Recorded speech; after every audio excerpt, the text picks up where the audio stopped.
بسم الله الرحمن الرحيم الحمد لله والصلاة والسلام على رسول الله. Hürmetli qarindoshlar, hammamiz bilamiz. G'aybat nihoyatda cho'ng gunoh. G'aybat razil bir xil psixika kasallik. Chunki g'aybat musulmonlar orasida dushmanlik, tafriqchilik, adovat, o'chmanlik urug'ini chachidi. G'aybatxo'r o'zining kamchiligini unutib boshqalardan qusur izlaydi. Endi bu g'aybatning haromligini hammamiz bilamiz. Lekin afsunarligi mana mushundaq bir razil ofat xeli yaxshi kishilar orasidami evjilib qilyotdi. Shu yaxshi kishilarimiz o'zi bevosita g'aybat qilishdan saqlangan taqdirda g'aybatga shirik bo'lib qilishdan saqlanmayotdi. Shirik bo'lishdan saqlanganlar g'aybatni tusish majburiyatini ado qilmayotdi. Chunki g'aybat so'rinda g'aybatni tusishga qudratimiz yetmasa, u so'rindan darhol ayrilishimiz kerak. Biz bir mu'min, musulmon bo'lish sifatimiz bilan mushu g'aybatning dunyo oxiratdagi xatirga faqat sal qaramasligimiz lozim. Allah subhanahu va taolo Qur'oni Karimda ولا يغضب بعضكم بعضا أيحب أحدكم أن يأكل لحم أخيه ميتا فكرهتموه. سلا öz ara g'aybat qilishmanglar. Sizlarning biringlar o'lib ketgan qarindishinglarning go'shini yeyishni yaxshi ko'ramsizlar? Hargizmi yaxshi ko'rmaysizlar deb bu oyatda g'aybat qilganlik o'zining eng yaxshi ko'rinadigan qarindishining, ya'ni o'lib ketsa shuni go'shini yeyishga o'xshatdi. Buningdimi bir fasohatlik, balog'atlik o'xshatish bo'lmasa kerak qarindoshlar. G'aybat bo'lsa kerak emas, qo'rqinchoqlarning quroli bu. Bu g'aybat nihoyatda xatarlik, yomon oqibatlarga sabab bo'ldi. Mana bu dunyoda musulmonlarga tafriqchilik, ishonmaslik, ümidsizlik qatorliq ashaddiy ofatlarni keltirsa, oxiratda texmi ichinishlik oqibatga mubtalo qildi. G'ayvatxo'r shundoq bir paskash odamki, g'ayvatni qilgan odam kelsa, xuddi quyruqini shipangshitib, qiliq topolmay ketadi. Yo'q yerda g'ayvatini qildi. G'ayvat qilingan odam kelgandan keyin xuddi boshqacha darhol o'zgarib, boshqacha bir odam bo'lib, o'zi g'ayvat qilgan odam bilan xuddi yaqin odamlardek g'iljingshib mushundaq qilib ketadi. Mushu Rasul Akram sallallohu alayhi va sallam Mi'raj chiqqan vaqtida o'zining tirnoqlari bilan, ya'ni ashu qo'g'ushum tirnoqlar bilan yuzlarini, maydillarini tatlab titmikatdan qilgan odamlarni ko'rdi. Rasululloh bu ko'rinishdan hayron qilib Cibrail aleyhisselamdan so'radi. Ey Cibrail, oşular kimler bo'lar dedi. Cibrail aleyhisselam javob berib, ular bo'lsa kishilarning go'shini yeydigan, kishilarning obro'yini, kishilik huquqini g'aybat shikoyati bilan dafsanda qildigan g'aybatxo'rlar dedi qarindoshlar. Endi bu g'aybat degan nima desak, Jonijon payg'ambarimiz Muhammad sallallohu alayhi va sallam g'ayvatning ta'birini mundoq bekitgan. Rasul akram sallallohu alayhi va sallam shundoq dedi. Sizlar g'aybatning nimaligini bilamsizlar?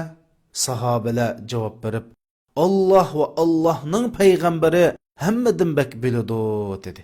Rasululloh g'ayvatni mundoq deb bekitdi. G'aybat bo'lsa qarindishingni yaxshi ko'rmaydigan ishlar bilan tilg'ilash dedi. Ya'ni sen bir gapni qilsang qarindishingning haqida, qarindishingning bu gapning bo'lishini xohlamaydigan ishni desang, bu g'aybat bo'ldi debdi. Ya Rasululloh, ey Allohning payg'ambari, biz degan gap, ya'ni biz bir qarindishimizni bir suhbat bilan tilg'asak, shu suhbat, shu ish qarindishimiz tepilsa, bu nim bo'ldi debdi. Shu sen degan ish qarindishingda bo'lsa, shu suhbat qarindishingda tepilsa, mana bu g'aybat bo'ldi. Agar tepilmagan bir suhbat bilan, yoki shu qarindishingni bo'lmagan bir ishni desang, bu qarindishingga bo'hton qilgan bo'ldi, texmi yomon bo'ladi deb, mana qarindishimizda bor bo'lgan ayibni, qarindishimizda bor bo'lgan bir qarindishimiz yomon ko'radigan bir ishni desak, bu g'aybat bo'ladi degan. Endi bu mutlaq emas qarindoshlar. Mutlaq emas. Tövendeki 6 holatda biz g'aybat qilsak bo'ladi. Ya'ni mana bu halol g'aybat. Buning birinchisi shikoyat qilish uchun. Ya'ni birisi bizga zulm qilsa, arz qilish uchun, shikoyat uchun biz g'aybat qilsak bo'ladi. Ya'ni qozilarga, sud mahkamalariga yoki bizga zulm qilgan odamdan haqqimizni ep berishga qudrati yetadigan odamga, bizga zulm qilgan odam ustidan g'aybat qilsak bo'ladi. Masalan, paloni men zulm qildi deb. Buning dalili Abu Hurayra radhiyallohu anhu naql qilgan hadis sharifda Rasul Akram sallallohu alayhi va sallamning qishig'a bir odam xo'shnus ustidan arz qilib keldi deydi. Payg'ambar sallallohu alayhi va sallam u odamga sen ketib sabr qilgin dedi. U odam 2 qatim, 3 qatim Rasulullohning qishig'a yana mosh xo'shnusining zulm qilayotganligini deb shikoyat qilib kelganda, Rasululloh sen berib uyingdagi laqluqini chiqib yo'lni o'ttosiga tashlab mushunda to dedi. Degandek bu odam uydagi laqluq jabduqlarni ko'tirib chiqib yo'lning o'ttosiga tashlab o'ltadi. Yo'ldan o'tganlar bu odamdan so'rdi: "Voy, nim bo'lib sen bunda holat kelib qolding?" debdi. Xo'shnam mushundaq men aziyat berib, mushunda holat kelib qoldim debdi. Kishilar bu xo'shnisini qog'ab, "Voy xudoyim usun, voy mushundami qilamdi?" degan ekan. Xo'shnisi bu gapni anglab, darhol xo'shnisining yana kelib, "Voy xapoma, men xato qildim-a. Buningdan keyin mendan aziyat san yetmaydi" deb xo'shnisini uyga qaytarib akib qo'ygan. Mana bu hadisdan bizga boshqalar zulm qilsa, boshqalar bizning haqqimizni yeb ketsa, shikoyat qilish uchun, arz qilish uchun boshqalarning keynidan qoziga yoki sud mahkamasiga bu odamning zulmini desak bo'ladi. Ikkinchi halol g'aybat bo'lsa, bir insonni boshqalarga ta'riflash yoki tuntish uchun. Masalan, ba'zi insonlar va ma'lum bir laqamlar bilan tunilgan. Masalan, paloni qarg'u, paloni tuka, paloni pustani deb mushundaq laqamlar bilan tunilgan odam bor. Endi boshqalarga mushu laqamin demasak tunmaydigan holatda laqamin desak bo'ladi. Lekin bu laqamin degan vaqtida u odamni kamsitganlikdan yoki masxir qilganlikdan mandaq desak, bu bak cho'ng harom qarindoshlar. Shuning uchun faqat tunishtirish yuzidan desak bo'ladi. Ammo bu odamni boshqa mush laqamin demay tunishtirib bo'lsa, shunda tunishsak bak afzal. Lekin endi faqatlam mushni boshqa bir tunisun, palani qarg'uchi yoki palani tokochi yoki palani deb bir tunishtirishdan deb qolsak, bu g'aybatga kirmaydi. Shuning uchun biz islom tarixini o'qisak, nurg'un olimlarni gachchi olim, qarg'u olim, toko olim deb kitoblarda oladi.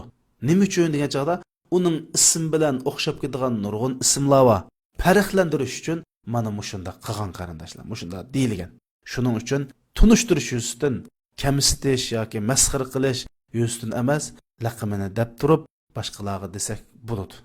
Uning aksicha, masalan, Oysha onamiz Rasul Akram sallallohu alayhi va sallam Safiya onamizni, ya'ni Rasulullohning ayoli Safiya onamizni maqtab ketibdi. Oysha onamiz nima dedi? "Voy, bo'ldi qislar o Safiyani" deb qo'lni manda qildi. Ya'ni qo'lni manda qilib pakani deganda qilibdi. Rasululloh nim dedi? Safiya onamiz haqiqatan bu pakati. Oysha onamiz bo'ldi qislar deb qo'lni manda qilib u paka degandek ish qilibdi. Rasululloh: "Hey Oysha, Alloh bilan qasamki, siz shundoq bir so'zni dedingizki, navoda bu so'zni dengizning suyga aralashtirsa, dengizning suvi sesib ketgan bo'ladi" dedi qarindoshlar. Üçüncü halal g'aybat bo'lsa, musulmonlarni shu g'aybat qilingan odamning yomonligidan ogohlantirish yoki nasihat qilish yuzidan uning g'aybatini qilsak. Masalan, bir odam borkan, din nom bilan yolg'on aytadi ekan. Yoki noiti isilzoda oliy janob bo'lib olib kishilarni dinning nomi bilan toliblik nomi bilan har xil nomlarni ishiltib boshqa musulmonlarni aldaydigan odam bo'lsa, biz boshqalarning mushning xaltisiga tushib ketmasligi uchun boshqa g'araz yo'q. Bizning uningga nisbatan qalbimizda hech qanday bir o'ch adovat yoki bir dushmanlik tuyg'usi yo'q bo'lish kerak. Mushunda holatda boshqalar uning xaltisiga tushib ketmasin, boshqalar uning oldinib ketmasin deb, "Falon odam sal mandaq odamkan" deb boshqalarni ogohlantirib qo'ysak bo'ladi qarindoshlar. 4-chi halol g'aybat bo'lsa, gunoh ma'siyatni, yomon ishni oshkora xalq olam oldida qildigan bir odam ekan. Masalan, boshqalarni davomli qo'yib etadi ekan yoki xalq olam oldida aroq ichidi ekan. Mushundaq o'zining aybini o'zi yapmay oshkor qilgan odam bo'lsa, bunimi paloni aroqkash, paloni o'g'ri, paloni zolim deb desak bo'ladi qarindoshlar. Chunki u o'zini aybini o'zi yapmagan odam. 5-chi halol g'aybat bo'lsa, biz bir olimdan fatvo so'rash yuzdan, masalan, paloni men zulm qilyotdi yoki akam, inim, ayolim, erim paloni mushunda manda zulm qildi, men mushundan qandoq bir qutlama deb fatvo so'rash, maslahat so'rash yuzdan o'zimizdagi zulmni ko'tarish yuzdan yoki bir haqqimizga erishish uchun g'aybatni qilsak ham bo'ldi.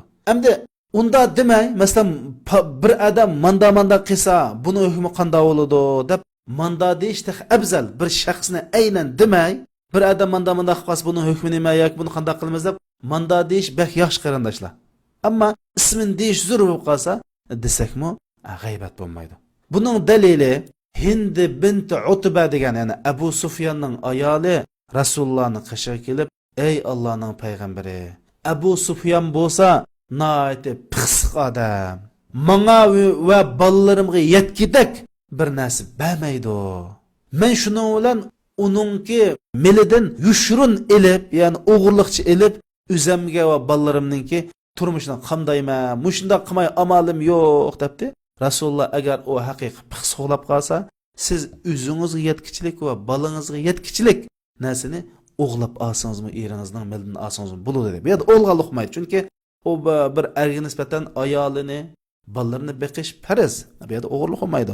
Ya'ni bu yerdagi dalil, yana bu yerda Hind bint Utba degan ayol o'zining erining pixsiq ekanligini Rasulullohga oshkora dedi. Mana bu g'aybat emas qarindoshlar. 6-chi halol g'aybat bo'lsa, bir odamni yaxshi yo'lga boshlab ketish yoki bir yomon ishni tugutish, bir munkar ishlarga isloh qilish yuzasidan, masalan, bir odamni yana bir odamga "Ma'ada mushunda ish qilyotdi, sen uning yo aksi, sen yo o'qituvchisi, sening gapingni anglaydi ma'vo. Shuning mandaroq bir ish qilyotdi. Mushni bir sen to'sib qo'ysang, nasihat qilsang" degan yuzasidan, ya'ni nasihat yuzasidan shu odamni bir yaxshilik qaytirib qilish, shu odamni yomonlik to'sib qilish yuzasidan bizning qo'limizdan kelmaydi ekan.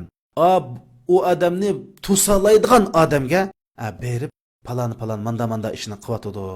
Mushni sen bir to'sab qolsang deb mushunda desak, bu g'aybat bo'lmaydi qarindoshlar. Buningdan boshqa har qanday gap so'zlar g'aybat bo'ladi. Buning oqibati o'zining qarindishining jasdining kuchini ekanligi bilan o'xshash. Bundan qattiq hazar aylash kerak. G'aybat shikoyat gunohi kibrlarning qatorida. Va sallallohu va sallam va baraka ala abdihi va rasuli Muhammad. Assalomu alaykum va rahmatullohi va barakatuh.